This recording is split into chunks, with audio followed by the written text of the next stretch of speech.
दोस्तों, इस कहानी को ध्यान से और अंत तक जरूर सुनिएगा।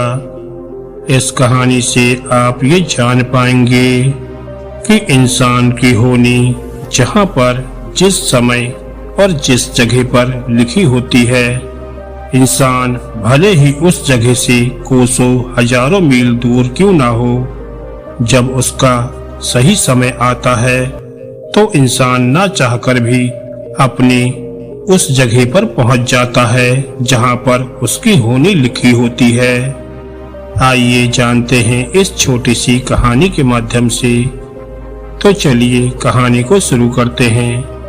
एक समय की बात है, एक साधु को एक विद्वान बौद्ध भिक्षु के साथ रहने का सौभाग्य प्राप्त हुआ। वह साधु भेष को बहुत महत्व देता था। उनको वास्तव में गुरु और नाम पर कोई विश्वास नहीं था। एक दिन उसने बौद्ध भिक्षु से कहा, मुझे कोई ऐसा महात्मा बताओ जिसकी मैं संगति कर सकूं।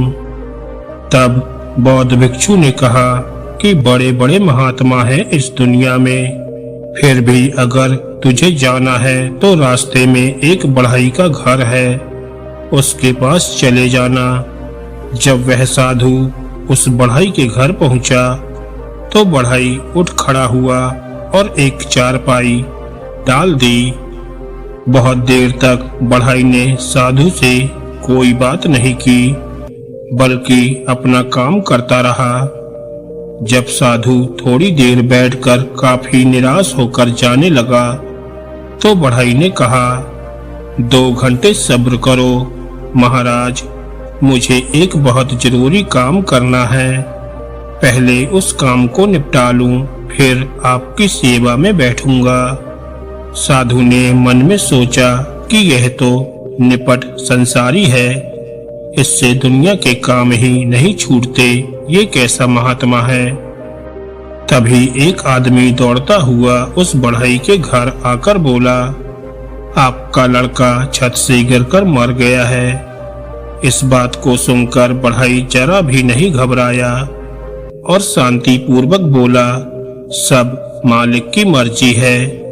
दाह संस्कार के बाद और आए हुए लोगों से विदा मांगते हुए वह बढ़ई साधु के पास आया। साधु उस बढ़ई से कहने लगा, जब आपको इन सब बातों का पता था तब आपने अपने लड़के को गिरने से क्यों नहीं बचाया।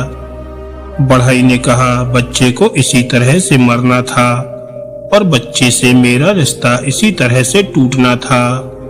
ये सब भले के लिए ही हुआ है और मैं मालिक की रजा से राजी हूँ। इस पर साधु ने कहा, जरूर तेरे बेटे के साथ तेरी कोई दुश्मनी थी, तू बेटे को अपने पास रखना ही नहीं चाहता था। ये सब कहकर साधु वहां से नाराज होकर जाने लगा। तो बढ़ई ने साधु से कहा, तुम मुझे क्या कहते हो, आज से ठीक 8वें दिन तू फांसी पर इसी पेड़ पर लटक के मरेगा। बच सकता है तो बच जा। मैं तो यही समझता हूँ, जो कुछ होना होता है होकर ही रहता है।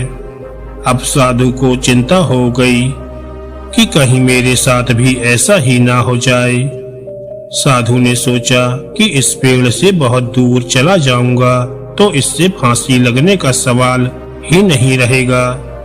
यह सोचकर वह 4 दिन तक भूखा प्यासा जितना दौड़ सकता था दौड़ता रहा। भूख प्यास से व्याकुल होकर वह गिर पड़ा और सो गया। जब उठा तो उसे दिशा का ख्याल ही नहीं रहा और वापस उसी दिशा की ओर दौड़ने लगा जिस ओर से आया था। फिर 4 दिन तक लगातार भागता रहा और आखिर उसी जगह पर पहुंच गया जहां से 8 दिन पहले भागना शुरू किया था। जब 8 दिन हो गए तो सोचने लगा कि अब मुझे कौन फांसी पर लटका सकता है। मैं तो उस पेड़ से कोसों दूर चला आया हूँ। वह बढ़ई झूठा है, आज मेरा 8वां दिन है। ये सोचकर साधु उसी पेड़ के नीचे सो गया। वहां से कुछ दूर एक शहर में कुछ चोर चोरी का माल लूटकर उसी रास्ते से निकल रहे थे। जितना सोना चांदी और सामान उन लोगों ने लूटा था वो सारा उन चोरों ने आपस में बांट लिया था, पर एक सोने का हार बाकी रह गया था। उनके ध्यान में आया कि ये बहुत खूबसूरत है, क्यों ना इसे साधु के गले में डाल दिया जाए। ये सोचकर वह हार उन्होंने सोए हुए साधु के गले में डाल दिया और वहां से चले गए।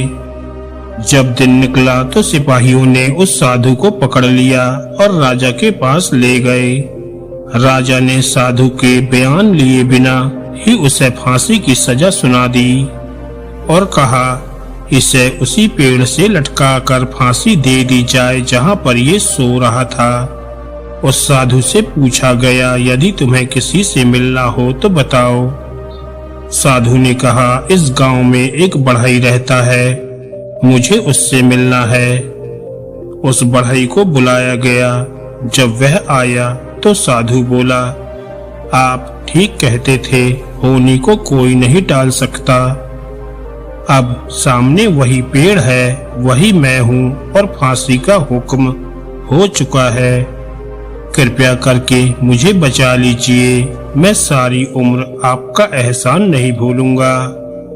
तब बढ़ई ने कहा, मैं अपने ईश्वर पर बहुत विश्वास रखता हूँ और मुझे आशा है कि मेरे ईश्वर मेरी विनती जरूर सुनेंगे।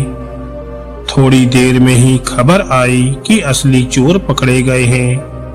उन चोरों ने चोरी का सारा माल वापस कर दिया है और राजा ने उस साधु को छोड़ दिया।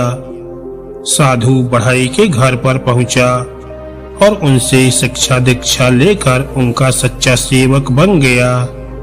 दोस्तों, इस कहानी से हमें ये सीख मिलती है कि होनी को कोई नहीं टाल सकता।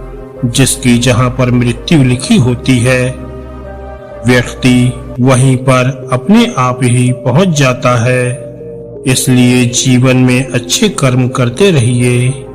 दोस्तों, अगर आपको ये कहानी अच्छी लगी हो तो वीडियो को लाइक करें और ऐसी ही ज्ञानवर्धक और मोटिवेशनल कहानी को सुनने के लिए हमारे चैनल को सब्सक्राइब करना ना भूलें।